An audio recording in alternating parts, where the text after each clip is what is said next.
সুজয় কৃষ্ণ ভদ্রের কণ্ঠস্বরের নমুনা নেওয়া হয়েছে। হাইকোর্টকে জানালো এনফোর্সমেন্ট ডিরেক্টরেট। বিচারপতি অমৃতা সিনহার এজলাসে হাজির ছিলেন সুজয় কৃষ্ণ ভদ্রের আইনজীবী। মামলায় পার্টি হতে চাইলে আবেদন করুন, পরামর্শ বিচারপতির। দয়া করে তার মক্কেলের বিরুদ্ধে কোনো নির্দেশ দেবেন না, আবেদন সুজয় কৃষ্ণ ভদ্রের আইনজীবীর। আবেদনের কোনো উত্তর দেননি বিচারপতি। আমরা রিপোর্ট দেব, জানালো ইডি। পরবর্তী শুনানিতে অ্যাডভোকেট জেনারেলকে উপস্থিত থাকার নির্দেশ বিচারপতি অমৃতা সিনহার। এজলাসে প্রাথমিক নিয়োগ দুর্নীতি মামলার শুনানি স্থগিত 10ই জানুয়ারি পর্যন্ত।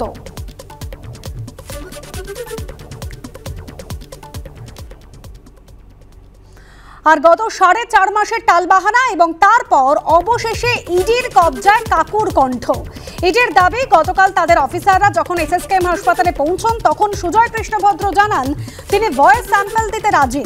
এসএসকেএমেই তিনি ভয়েস স্যাম্পল টেস্ট দিতে তৈরি বলে জানান সুজয় কৃষ্ণ ভদ্র। এমনই খবর ইডি সূত্রে। ইডির 8 জন অফিসার, সেন্ট্রাল ফরেন্সিকের 2 জন বিশেষজ্ঞ, ইএসআই এর একজন চিকিৎসক ছিলেন ভয়েস স্যাম্পল রেকর্ডে। 1.25 ঘন্টা ধরে চলে কণ্ঠ নমুনা সংগ্রহের প্রক্রিয়া। খবর ইডি সূত্রে। ভয়েস স্যাম্পল রেকর্ডে হাজির ছিলেন 2 নিরপেক্ষ সাক্ষী। খবর ইডি সূত্রে।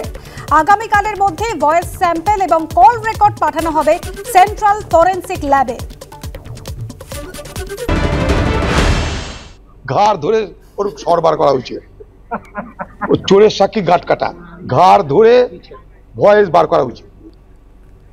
সুজয় কৃষ্ণ ভদ্রের কণ্ঠস্বরে নমুনা সংগ্রহ কাণ্ডকে চিত্রনাট্য বলে খোঁচা দিতে ছড়েননি সিপিএম এর রাজ্য সম্পাদক Mohammad Selim.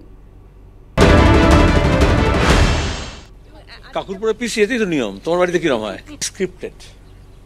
S for SSKM যেমন সেট শুক্লাল কল্যাণ হাসপাতাল, সেরকম এস ফর স্ক্রিপ্ট।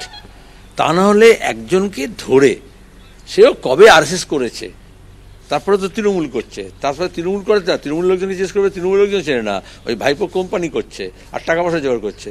তার গলা স্বর নিতে গিয়ে আমরা জানতাম চোরের মার গলা বড়, তারপর দেখলাম চোরের পিসির গলা বড়, আর দেখলাম চোরের কাকুর গলা ডুবিয়ে রাখছে। ওইটার গলা স্যাম্পল নিতে গিয়ে তাকে থেরাপি করতে হচ্ছে, ট্রিটমেন্ট করতে হচ্ছে। এবং হাসপাতাল, ডাক্তারদের নিজস্ব নীতিনৈতিকতা কোথায় গেল? এই কাকা, কুকুর, পিসি, এদের জ্বালায় একটা ভালো প্রতিষ্ঠানগুলো নষ্ট হচ্ছে। মমতা ব্যানার্জি G20 ডিনারে গিয়ে মোদির সঙ্গে এবং তারপরে ভাইপোকে নিয়ে গিয়ে টাকা দেওয়ার নাম করে, নাটক করার নাম করে কি সেটেলমেন্ট করেছেন তার উপর নির্ভর করছে।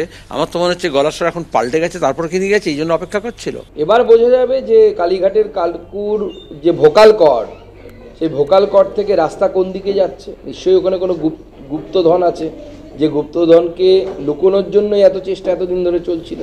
সেই গুপ্তধন এবার সবার সামনে আসবে, মুক্ত হবে। সুজয় কৃষ্ণ যদি ভদ্র বা কালীঘাটের কাকু তিনি যদি মুখ খুলে দেন, তাহলে পরে উনি যে বসের কথা বলছেন, যে বসকে ধরা যায় না, ছোঁয়া যায় না, কেউ ফোনে ধরতে পারে না, সেই বস অবধি তদন্তকারী সংস্থা পৌঁছে যাবে।